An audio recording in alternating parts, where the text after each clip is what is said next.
What if we told you that one company's bold gamble on Bitcoin could make or break its future? Today, we're diving deep into MicroStrategy's unprecedented decision to become the largest corporate holder of Bitcoin. Was it genius foresight or a ticking time bomb waiting to explode? Let's uncover the truth.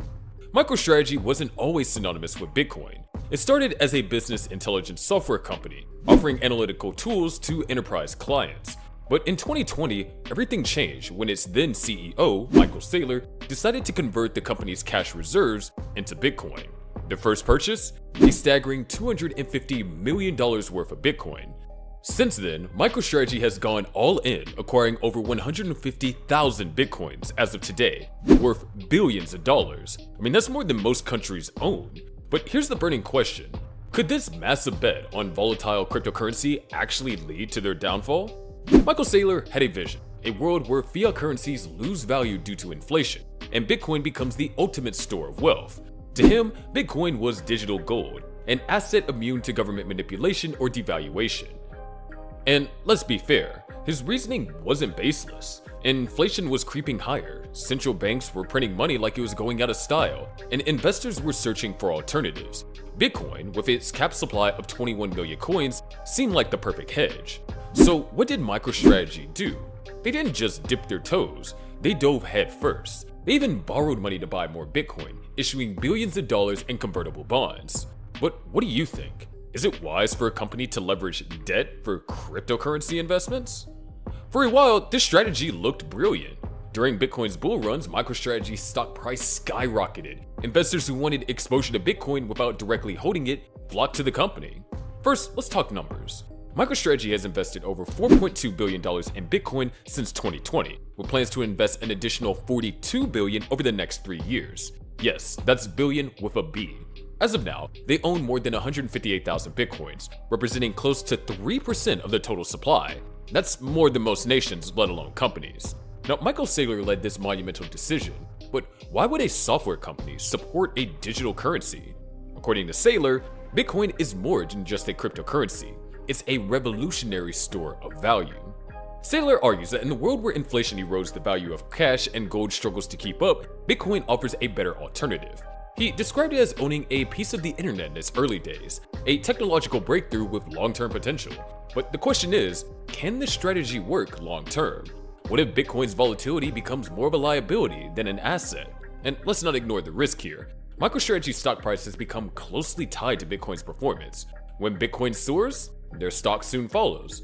But when Bitcoin tumbles, investors feel the heat.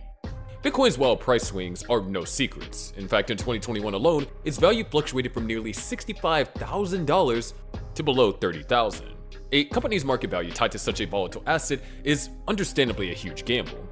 Analysts warn that while strategy has paid off during Bitcoin's bullish phases, the reliance on a single asset leaves MicroStrategy vulnerable to sudden losses. For some, it's a high-stakes poker game rather than a sound financial strategy. So here's a thought. Would you feel comfortable investing in a company whose fortune depends on the price of Bitcoin? If you're wondering why Michael Saylor is so sure about Bitcoin, then hear it in his own words. Now, you're probably wondering, what's fueling Michael Saylor's conviction? In his words, Bitcoin isn't just an investment, it's a technological breakthrough as significant as the internet. Saylor compares Bitcoin to owning a piece of the internet in the early 1990s. He believes its decentralized nature, limited supply, and increasing adoption make it the ultimate hedge against inflation. He sees Bitcoin as a superior store of value compared to cash or gold, and he's not wrong about adoption. Bitcoin's user base has grown exponentially, with millions of people, even some governments, embracing it as a legitimate asset. But does that mean that it's a surefire win? At its peak, MicroStrategy stock was up over 1,000% from its 2020 levels. Saylor became a Bitcoin evangelist, proclaiming the virtues of crypto on every platform imaginable. But, as you probably know, Bitcoin is a double-edged sword. Its value can soar to unimaginable heights, but it can also crash just as dramatically. Here's the catch. MicroStrategy's fate is now tied almost entirely to Bitcoin's price. The company has effectively turned into a leveraged Bitcoin ETF. Think about it. When Bitcoin's price falls, the company's balance sheets take a hit. Their debt payments don't disappear, and they could be forced to sell Bitcoin at a loss to meet financial obligations. In fact, in 2022 crypto winter, Bitcoin dropped over 70% from its all-time high. MicroStrategy stock follows suit, losing more than half of its value. And the worst part? Their debt remains on the books, accruing interest. So would you trust a company whose financial health depends entirely on one volatile asset? Another critical risk is regulation.